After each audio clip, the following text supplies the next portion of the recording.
Saya Pak Ustadz udah dapat dua-duanya, dapat ridho sama jannah. Loh, kok bisa dapat? Anak saya dua Pak Ustadz, nomor satu ridho, nomor dua jannah. Nama adalah doa. Jadi orang yang punya anak laki-laki pertama, perempuan kedua, yang pertama dikasih ridho, yang kedua jannah, itu adalah doa. Setiap dipanggil, setiap memanggil, setiap disebut, itulah doa. Mudah-mudahan doa-doa kita dikabulkan Allah Subhanahu wa taala. Amin ya rabbal alamin. Tema yang diberikan ke saya subuh ini, Allah dikenang, hati pun tenang. Memang kalau orang Melayu membuat judul itu sedap didengar. Bisa pula ujungnya sama-sama eng. Allah dikenang, hati pun tenang. Sendal melayang, helm pun terbang, ya kan? Nah, bisa disusun-susun orang. Memang telinga kita ini rindu pada kalimat yang indah-indah. Al-Quran pun juga begitu. Qul huwallahu ahad, Allahus samad, lam yalid wa lam yulad, wa lam yakul lahu kufuwan ahad. Qul a'udzu birabbin nas, malikin nas, ilahin nas, min syarril waswasil khannas, alladzi yusfi sudurin nas, minal jinnati wan nas. Kenapa? Karena ada keseragaman, keindahan di dalamnya. Sama-sama sholat subuh, sama-sama berzikir, sama-sama mengaji. Nanti insya Allah sampai pukul 6:05 kita sama-sama sholat sunat isyraq 2 rakaat, mengamalkan sunnah dalam Sunan Tirmidzi, man shalla subha fi jama'atin, siapa yang sholat subuh berjamaah, summa qa'ada yadhkurullah, setelah itu dia duduk berzikir, tidak keluar masjid hatta tatul asyamsu, sampai terbit matahari, summa yusalli rak'ataini, salat sunat 2 rakaat, kanat lahu ka ajri hajjatin wa umrah, dapat pahala seperti haji dan umrah, tamah, sempurna. Mudah-mudahan kita semuanya istiqamah insyaallah. Amin ya rabbal. Bagi yang belum bergabung dengan pejuang subuh Nongsa, segera bergabung, karena fitnah akhir zaman ini luar biasa.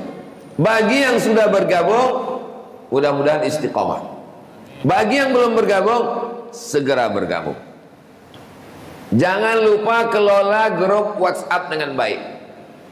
Grup-grup ini dihidupkan.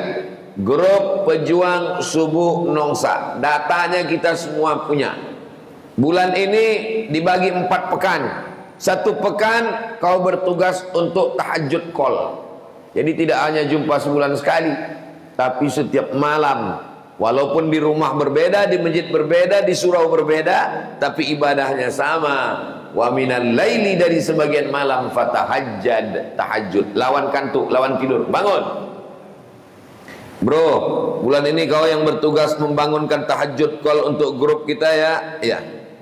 Mulai jam 2, jam 3 udah telepon. Assalamualaikum, tahajud. Assalamualaikum, tahajud. Nah, habis itu dia pun tidur. Besok pas kumpul ditanya, kau tahajud? Alhamdulillah, kau tahajud? Tidak. Kau yang nelpon kan? Iya, kau tahajud? Tidak. Kenapa kau tak tahajud? Man dalla ala khairin falahu mithlu ajri fa'ilihi. Siapa yang menunjukkan kebaikan, dia sudah dapat pahalanya. Untuk apa kau tahajud lagi? Jangan lupa, jangan hanya hadis itu kau pegang, baca juga ayatnya. Kabura maqtan innallah an taqulu ma la taf'alun. Allah paling murka orang yang menelpon tapi tidak melaksanakan. Jadi seimbang pengetahuan kita. Sama-sama grup pejuang Nongsa. Udah lama kau ikut PSN,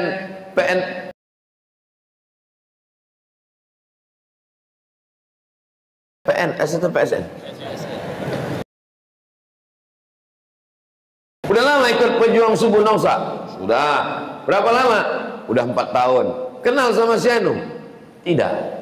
Jadi apalah guna kita ikut pejuang subuh Nongsa? Ikut ngaji, ustadznya sama, masjidnya sama, waktunya sama, waktu subuh, tapi tak kenal.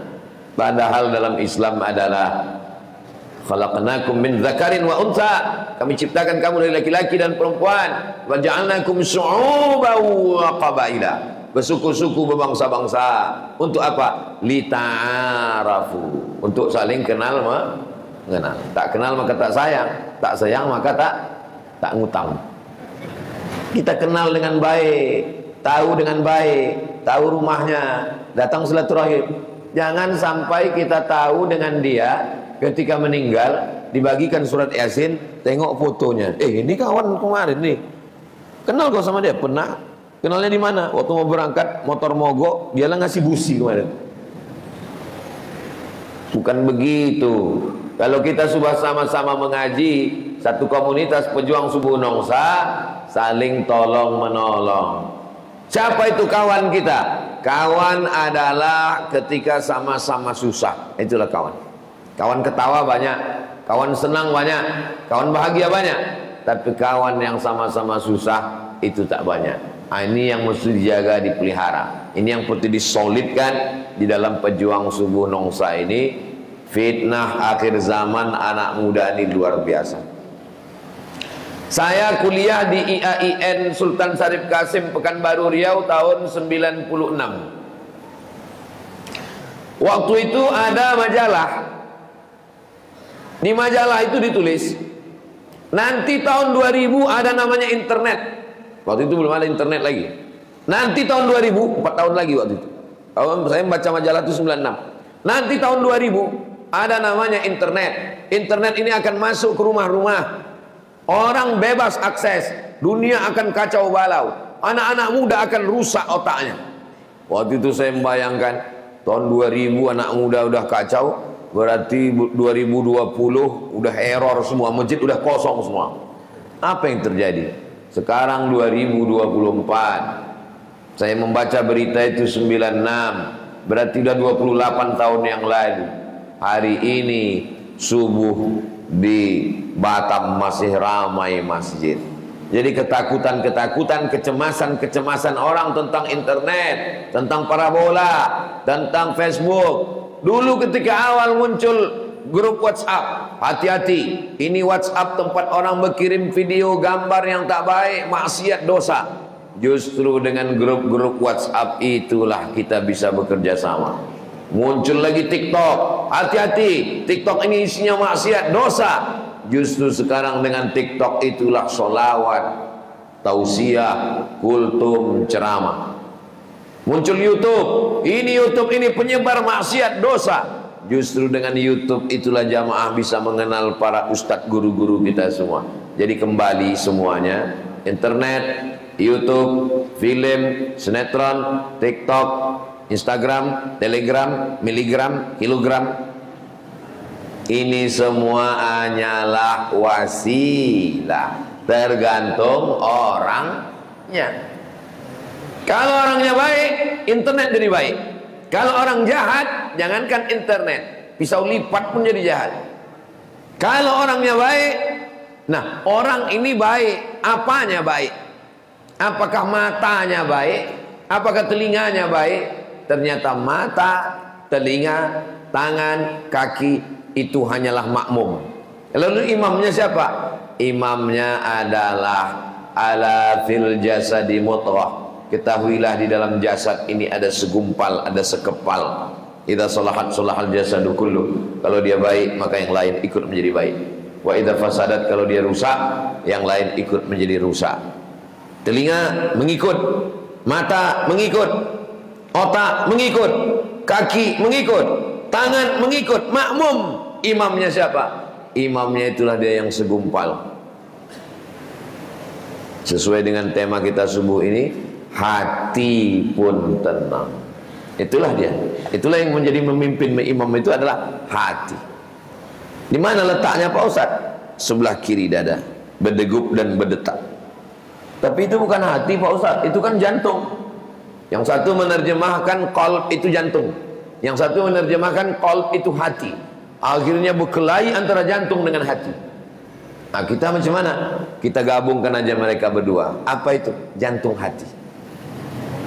Makanya selalu engkaulah jantung hatiku, kata dia. Kenapa? Kenapa disebut dengan jantung? Karena memang bentuknya macam jantung pisang. Besarnya sekepal segenggam nih. Sesuai dengan besar genggam masing-masing. Kalau budak kecil, anak kecil, sebesar genggam dia lah. Mike Tyson ya sebesar tangan dia lah. Ustaz Somad sebesar jantung. Jantung saya, ini sebesar genggaman saya ini. 2 jari di bawah, berdegup dan berdetak.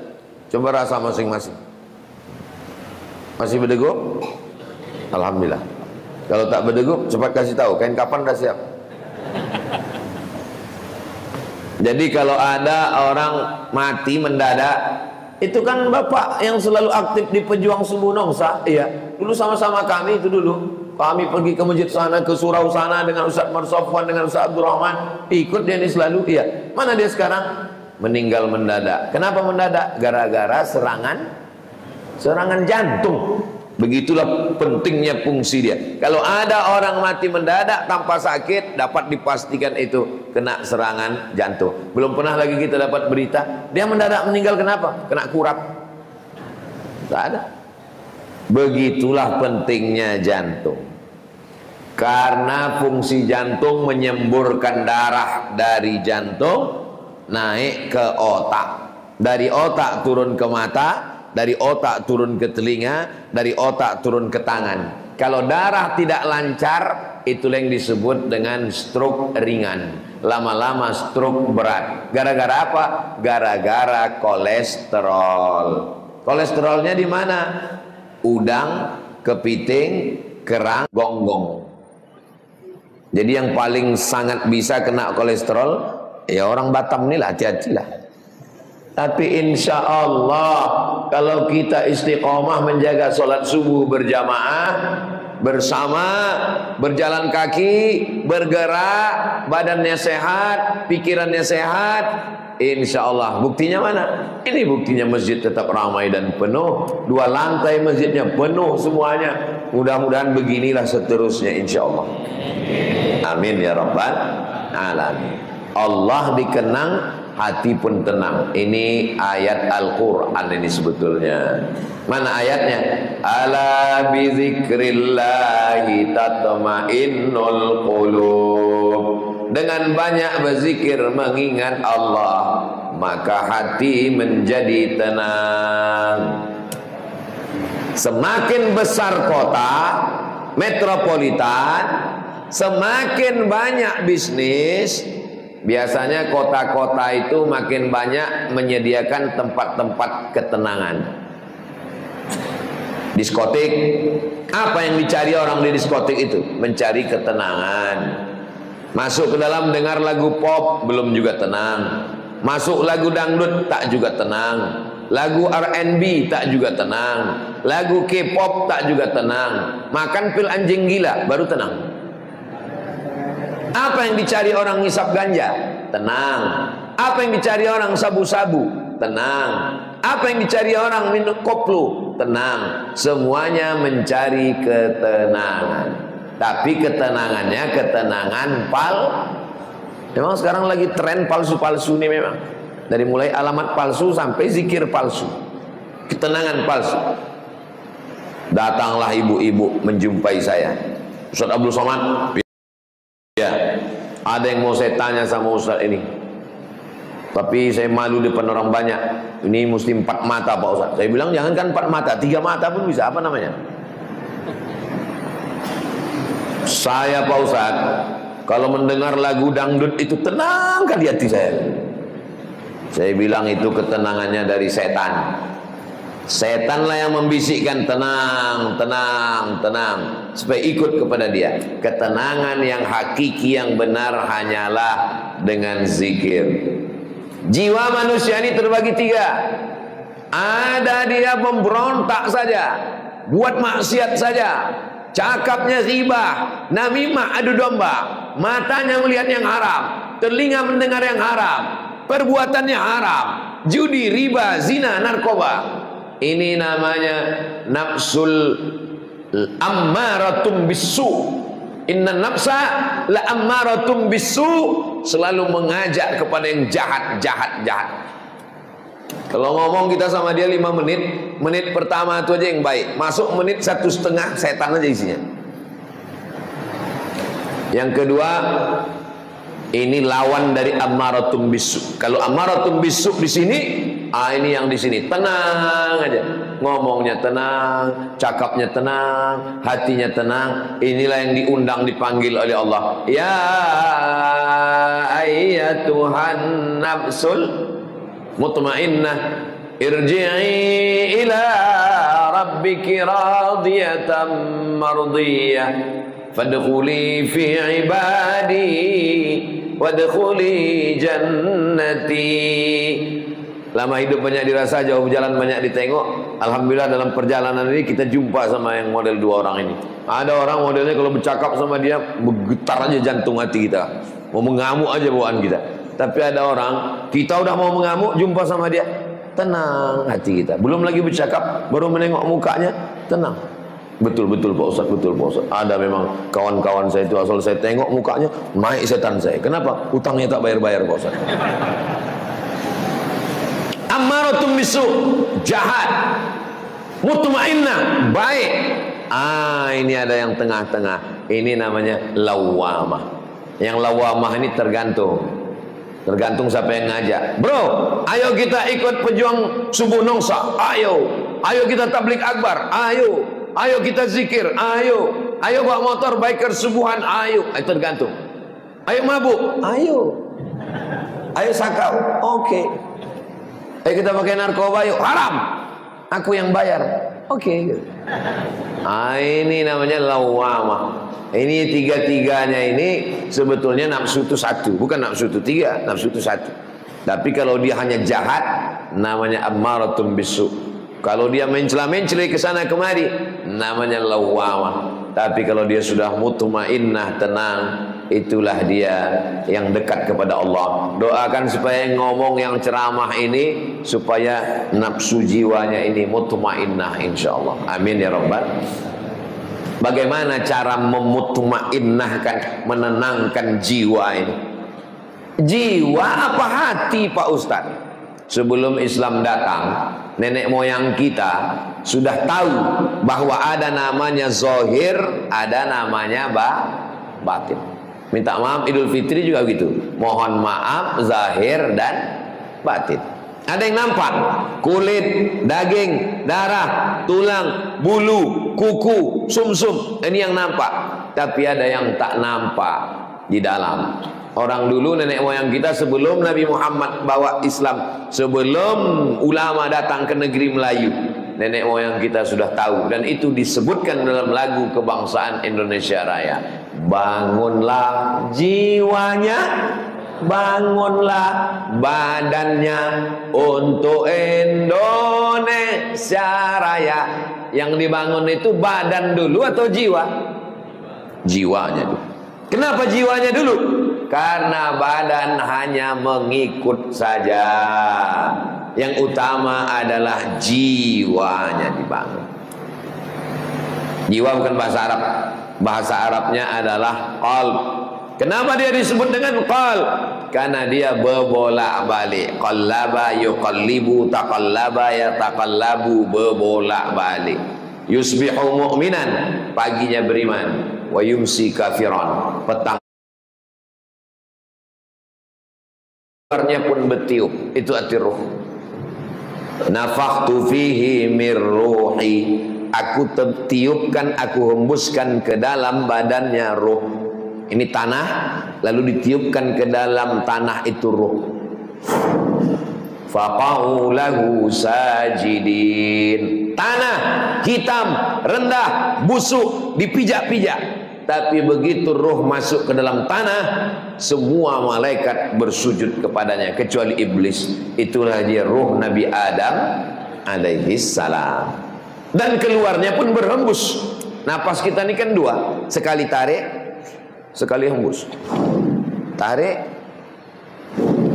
tarik sekali, hembus sekali. Begitu dihembuskan, tak bisa ditarik lagi. Namanya mimdatema taya bawati, modar. Sekarang masih bisa ditarik, masih bisa dihembus. Sampai masa nanti sekali tarik, sekali hembus. Tak bisa tarik lagi. Itulah dia mati. Waktu dia keluar berhembus dari mulut dan hidung, biji mata menengok ruh itu keluar. Itulah mengapa orang meninggal dunia itu matanya buntang-teltang. Kenapa matanya terbuka? Karena mata menengok ruh itu keluar. Orang barat tak percaya sama ruh. Dia percayanya hanya yang ada. Ada ini bahasa Arabnya namanya wujud. Wujud itu artinya ada. Orang yang hanya percaya kepada yang ada. Saya percaya air itu ada. Kenapa? Karena bisa ditengok. Saya percaya Abdul Somad itu ada karena bisa ditengok. Saya percaya tangan itu ada karena bisa ditengok. Kalau tak bisa ditengok, maka tidak ada. Namanya filsafat wujudiyah. Orang barat menyebutnya materialism, materialisme. Materi, benda. Meja, materi. Alas meja, materi. Air, materi. Maka yang ada hanya materi saja. Maka aliran ini disebut dengan materialism atau materialisme. Perempuan yang hanya memperhatikan materi disebut dengan aliran cewek matre. Karena dia materi aja. Tak penting sama dia cinta. Apa cinta-cinta tuh? Makanlah cinta tuh kata dia. Yang penting gaji, yang penting duit. Sedangkan dalam Islam ada yang materi, ada yang non materi. Filsafat Yunani pun terbagi dua. Ada filsafat materialism, benda, ada yang disebut dengan mawara'at tabi'ah, yang tidak materi, yang lebih daripada materi. Maka kita tidak bisa menengok malaikat, tidak bisa menengok roh, tidak bisa menengok Allah, belum pernah menengok surga, belum pernah melihat neraka. Apakah kalau tak nampak lalu dia tidak ada? Datanglah orang aliran materialism ini mengejek orang yang bertuhan. Mana Tuhan kau? Kalau itu otak. Kalau dibelah kepala ini nampak yang putih-putih itu macam sagu, itu bukan akal, itu otak. Ayam punya otak, kambing punya otak, tapi tidak berakal. Maka siapa yang tak ada otak, datanglah ke Batam, insya Allah dapat otak-otak. Saudara yang dimuliakan Allah Subhanahu wa taala. Jadi mulut bisa dihentikan. Mulut suruh berhenti, diam. Kaki bisa dihentikan, kaki berhenti, diam. Tangan bisa dihentikan, tangan berhenti. Tapi ada yang tidak bisa berhenti. Apa dia? Pikiran. Pikiran ini jahat. Pikiran ini tak bisa berhenti. Saya yang mengantar dia ke kampus Pak Ustadz, saya yang mendaftarkan dia kuliah Pak Ustadz, saya yang membonceng dia waktu daftar kuliah ospek Pak Ustadz. Tapi yang mengantarnya ke pelaminan orang lain Pak Ustadz. Maka pikiran ini pun mulai berkalau-kalau. Kalaulah dulu ku pinang waktu semester 2, kalaulah dulu ku datang, kalaulah aku anak orang kaya, kalaulah aku pejabat, kalau, itulah lama-lama orang jadi stres, depresi. Lama-lama senyum sendiri, lama-lama ujungnya pergi ke jembatan Barelang. Menengok air laut di bawah, nampak dia tersenyum. Hai katanya, langsung dimakan ikan hiu. Bagaimana menghentikan pikiran yang jahat ini? Jadi orang yang tidak beragama nanti dia akan diajarkan namanya adalah pejamkan mata, kosongkan pikiran, amati nafas, tarik nafas, tahan. Ditahan dari atas, keluar dari bawah. Meditasi. Islam tidak mengajarkan meditasi. Kalau ada orang mau menenangkan pikiran karena stres, karena depresi, karena banyak masalah, karena tertekan, lalu ikut acara ini, lalu disuruh kosongkan pikiran, kosongkan. Pas sedang kosong tuh datang malaikat maut. Mati kok. Pas ditanya, marabbuka, kosong. Mana kita bisa boleh kosong? Kita tidak pernah kosong. Ustadz Marsofwan itu punya ayah, namanya Tuan Haji Tuan Syekh Abdul Wahab. Tuan Syekh Abdul Wahab itu mursyid tarekat Naqsabandiyah. Tarekat Naqsabandiyah itu zikirnya Ismuzat. Allah, Allah, tak boleh kosong. Allah, Allah, Allah, Allah, Allah, Allah, Allah, Allah, Allah, Allah. Menanamkannya, menginstalkannya ke dalam, itu disebut prosesnya namanya suluk. Bersuluk berapa hari? 10 hari. Satu hari berapa kali orang berzikir?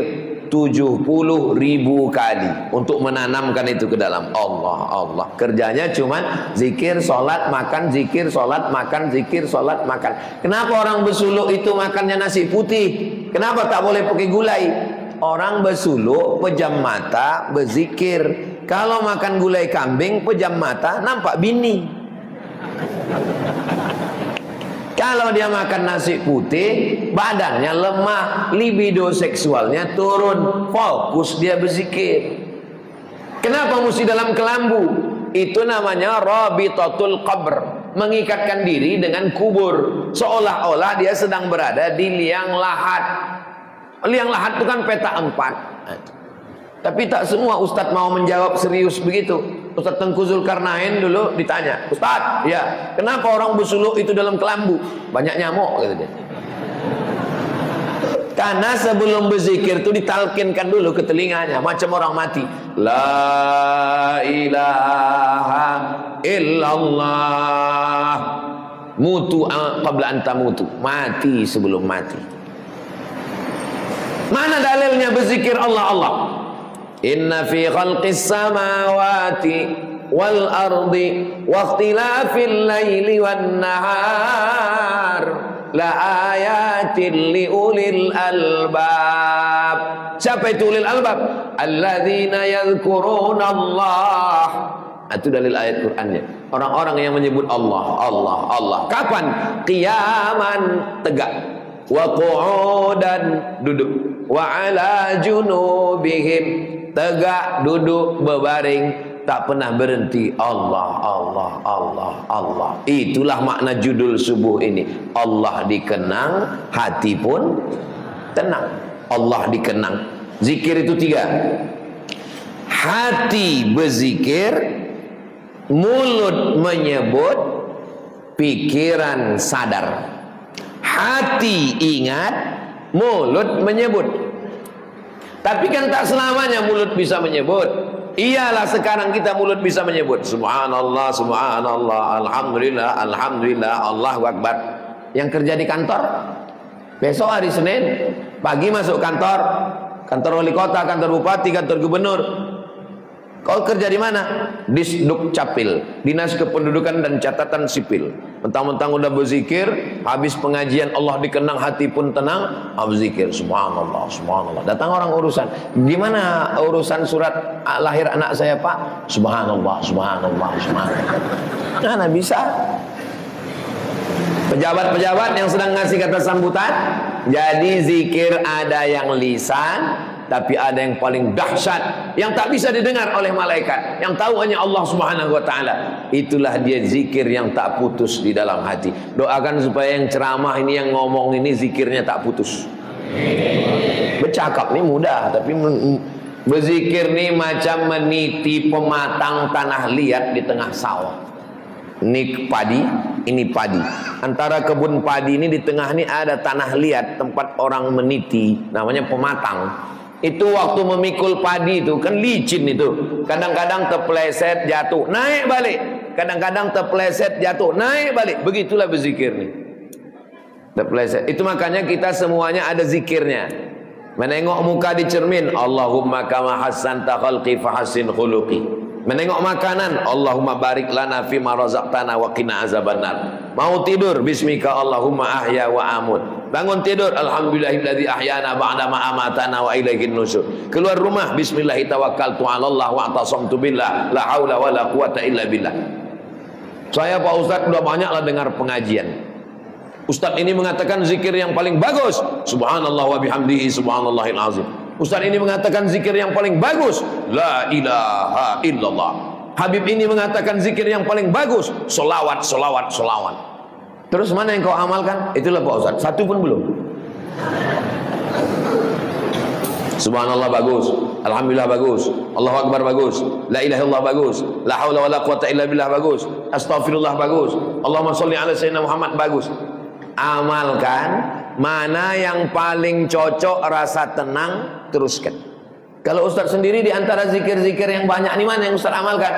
Kata guru saya, namanya Syekh Umar Al-Ma'ruf Ali Abdul Somad, kau kukasih amalan 3. Yang pertama istighfar.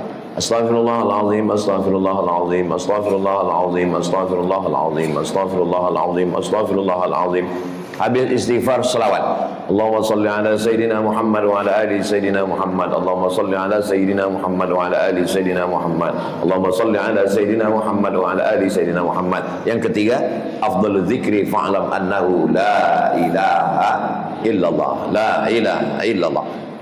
Berapa Pak Ustaz? Mulai dulu 100. Setelah 100, 200, naik 300, naik 1000, sampai akhirnya kita tenggelam dalam zikir itu, terasa nikmatnya, terasa manisnya. Kalau tak dicoba tidak tahu. Bertamu kita ke rumah orang, dikasihnya kita minum kopi, dituangkannya kopi, kopinya sama, airnya sama, gelasnya sama, ceretnya sama, dituang di menit yang sama. Kopinya mampir ke bibir dia, ke bibir kita juga. Dia minum, kita minum. Kita seruput, dia pun seruput. Begitu masuk ke mulut, dia senyum, kita kecut. Kenapa beda? Karena dia sudah merasakan manisnya. Tapi saya sampai sehari ini belum lagi bisa merasakan manisnya. Saya pernah disuguhkan kopi yang sudah menang lomba musabaqah kopi internasional di kantor gubernur Jawa Barat. Ustaz Abdul Somad, ahlan, ahlan, ahlan, kata Kang Aher di peluknya saya. Alhamdulillah, silakan duduk. Ustaz, ini bijinya pilihan. Di antara semua biji kopi dipilih, ditanam di tanah pilihan, tanah Jawa Barat yang paling subur di atas bukit. Diukur berapa temperatur udaranya, ditanam. Setelah dia tumbuh, ditunggu matang, ini bijinya diadakan lomba musabaqah kopi sedunia. Inilah nomor 1. Saya pun penasaran. Boleh saya coba Kang? Sudah kami siapkan. Boleh dibungkus? Nanti kata dia. Wah, diaduknya lah. Saya bilang tak pakai gula Kang. Kalau minum kopi pakai gula, itu bukan minum kopi, itu minum air gula pakai kopi. Oh, begitu ternyata dia. Dibuatkannya komposisinya sama dia dengan saya. Diajarkannya pula saya. Ustaz letakkan ke dekat bibir, habis itu nikmati dikit, jangan langsung telan Pak Ustaz. Biarkan dia merasuk kok untuk apa-apalah kata dia kan. Nah, habis itu kemana Kang? Habis itu baru Ustaz telan. Habis itu dia pun senyum. Luar biasa Ustaz. Habis itu ditanyain saya, macam mana? Pahit gue bilang.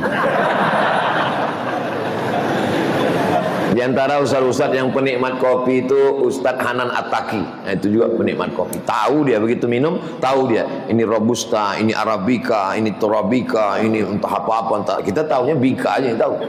Wah, tahu dia semua. Ini pasti dari Aceh nih Pak Ustaz. Ini dari Papua, ini tahu dia semua. Begitulah. Untuk merasakan manis nikmatnya kopi aja begitu. Ada lagi senior saya di Maroko. Setiap dia datang ke PPI, saya tinggal di PPI waktu itu, Persatuan Pelajar Indonesia. Mat, buatkan saya kopi. Iya Pak. Khusus untuk saya ajarkan tutorialnya. Baik Pak Adi namanya, Pak Adi Asnawi, doktor, dosen UIN. Mendidihnya biarkan 10 menit di atas kompor. Airnya mesti full. Wow, saya tunggulah 10 menit. Udah selesai, udah. Masukkan kopinya dulu ke gelas. Habis itu tuangkan air panas, jangan diaduk. Biarkan sampai kopi yang dari atas itu turun semua satu persatu. Habis itu aduk. Mengaduknya macam putaran tawaf, ke kiri, jangan ke kanan. Detail semua. Habis itu tes katanya. Macam mana? Sama, pahit juga. Belum bisa saya merasakannya sampai sekarang. Kalau untuk merasakan manisnya kopi aja perlu latihan bertahun-tahun, apalagi merasakan manisnya zikir. Makanya kalau ada orang bingung nengok orang berzikir tak berhenti-berhenti, apa kata dia? Ku tengok macam gila dia. Dia gila bersama Allah Subhanahu wa taala. Berzikir karena Allah Subhanahu wa taala. Kadang kita ini berzikir bukan main lagi, berzikir Allah Subhanahu. Rupanya kamera hidup untuk konten. Begitu agak 5 menit tengok, udah berapa like. Zikirnya bukan karena Allah SWT. Makanya sebelum berzikir itu, berzikir bukan karena mau kebal, berzikir bukan karena mau berjalan di atas air, berzikir bukan karena mau dapat wangsit, berzikir hanya mencari ridha Allah Subhanahu wa ta'ala. Apa yang sering kita sebut, apa yang sering kita ingat, apa yang sering kita zikirkan, itulah yang akan datang nanti waktu kita mau sakaratul maut. Makanya kita banyak zikir supaya mudah. La ilaha illallah. Afdalu zikri fa'lam annahu la ilaha illallah. La ilaha illallah. La ilaha illallah. La ilaha illallah. Kenapa orang berzikir itu kepalanya bergoyang, Pak Ustaz? Kau tadi berzikir, ku tengok kepala kau goyang. Iya, kenapa kau goyang? Ku tengok yang kanan bergoyang, kiri goyang, aku goyang pula. Itu bukan asal goyang. Itu ada metode caranya. Cara itu bahasa Arabnya tariqah. Kebetulan nama imamnya Imam Bahauddin Naqsyabandi, maka disebut dengan tariqah Naqsyabandi. Ya.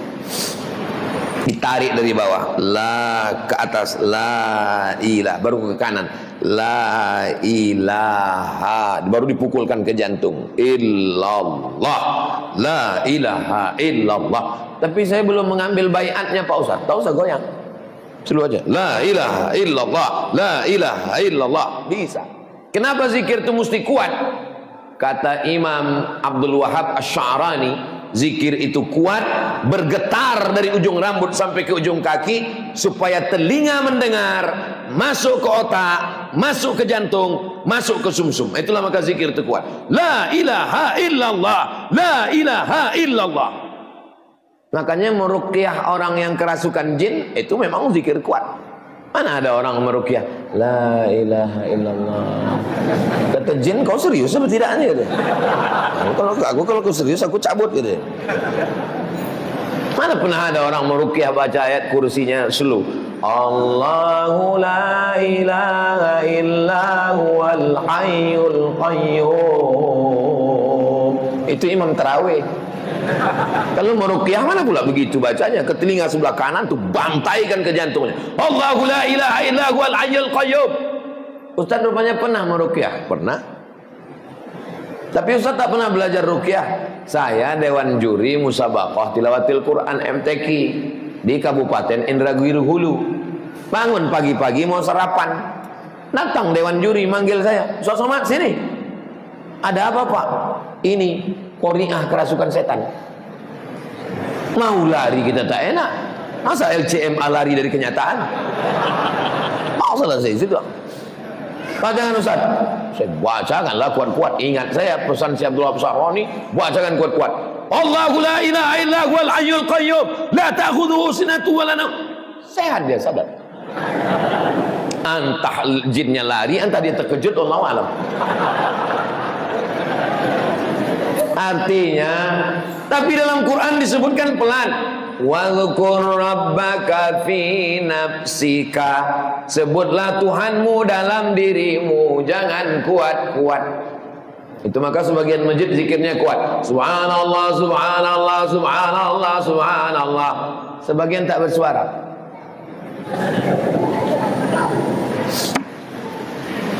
Tapi jelas ayatnya, wazkur rabbaka fi nafsika. Sebutlah Tuhanmu dalam dirimu, jangan kuat-kuat. Syekh Jalaluddin Abdurrahman As-Suyuti memberi 3 jawaban. Nama kitabnya Al-Hawi lil Fatawi. Jawaban yang pertama, ayat itu turun setelah tentang ayat baca Quran. Wa idza quri'al Quran, kalau ada orang baca Quran, fastami'u lahu, dengar baik-baik, wa ansitu, diam, la'allakum turhamun, mudah-mudahan kamu dapat rahmat. Wadhkur rabbaka fi nafsika, kalau ada orang baca Quran, berzikirlah engkau dalam dirimu, jangan kuat-kuat. Itu maksud ayat itu, kata Imam As-Suyuti. Berikut ini mari kita dengarkan pembacaan ayat suci Al-Quran oleh qori internasional dari Batam. A'udzubillahi minasyaitonirrajim. Tiba-tiba ada orang di depan itu, la ilaha illallah. Ini orang tak paham. Kalau ada orang baca Quran, jangan zikir kuat. Itu makna ayat itu. Makna yang kedua, wazkur rabbaka fi nafsika. Sebutlah Tuhanmu dalam dirimu, jangan kuat-kuat. Ayat itu turunnya di Makkah. Di Makkah tidak boleh zikir kuat-kuat, karena kalau zikir kuat ditangkap Abu Jahal dan Abu Lahab. Kalau di Nongsa zikir kuat-kuat, ada Abu Jahal, Abu Lahab terganggu. Ada Pak Ustadz, beberapa toa yang dipasang di atas menara disuruh copot karena tetangga tak tahan, berarti setan. Marah dia Pak Ustadz, memang betul setan berarti. 3. Wazkur rabbaka. Ka di situ khitabnya kepada Nabi Muhammad SAW. Wazkur rabbaka, wahai Muhammad SAW, berzikirlah engkau dalam hatimu pelan, jangan kuat. Kenapa Nabi tak perlu kuat? Karena Nabi sudah selamat dari bisikan syaitan. Baca kitab Al-Hawilil Fatawi. Tapi kalau kawan kita zikirnya pelan, jangan pula kita panas-panasi dia mau kuat. Udah tahu kita kawan kita ini suka zikir yang pelan, lalu kita mau samping dia, la ilaha illallah. Itu nyari kelahi, itu namanya, bukan mencari ridho Allah SWT. Saling menghormati. Bangun malam sebelum ikut acara pejuang subuh Nongsa, mandi bersih. Karena dengan mandi bersih itu harum wangi, berdatangan malaikat rahmat menolong hati kita untuk kuat. Bisa rupanya malaikat itu turun ke hati kita, ya. Innalladzina qalu rabbuna Allah, Allah, Allah. Tsumma istaqamu, istiqamah. Tatanazzalu alaihimul malaikah, turun malaikat. Diturunkan Allah malaikat untuk menanamkan keyakinan ke dalam hati. Tidak ada yang bisa menenangkan hati ini kecuali zikir. Ustaz Somad, kemarin kami tengok bawa motor dari Pekanbaru ke Payakumbuh, ya. Kencang Pak Ustaz. Tak kencang, tapi laju lah. Jadi selama naik motor itu apa yang ada di pikiran Ustaz? Zikir. Tak boleh putus zikir. Kalau mati kita tiba-tiba mendadak, na'udzubillah, mati dalam keadaan zikir tak putus. Orang yang koma di ruang ICU, di rumah sakit, mudah dia sakaratul maut kalau orang itu berzikir. Dibisikkan ke telinga sebelah kanan, la ilaha illallah. Yang paling bagus membisikkan itu adalah orang yang selama ini kita sayangi, kita cintai, buah hati belayan jiwa, siang dan malam terbayang-bayang, makan tak kenyang, tidur tak lelap. Kalian carilah istri solihah. Mudah-mudahan adik-adik semua mendapatkan istri yang solihah. Kalau solihah dia, dibisikkannya ke telinga kalian, la ilaha illallah, mati kalian husnul khatimah. Tapi kalau dapat kalian mak lampir, begitu kalian sakit, dimasukin ke rumah sakit, masuk ruang ICU, dibisikkannya ke telinga kanan, mana surat tanah, gitu. Hari ini kalian boleh tersenyum. Kalau kejadian na'udzubillah baru kalian paham, betul kata Ustaz Somad.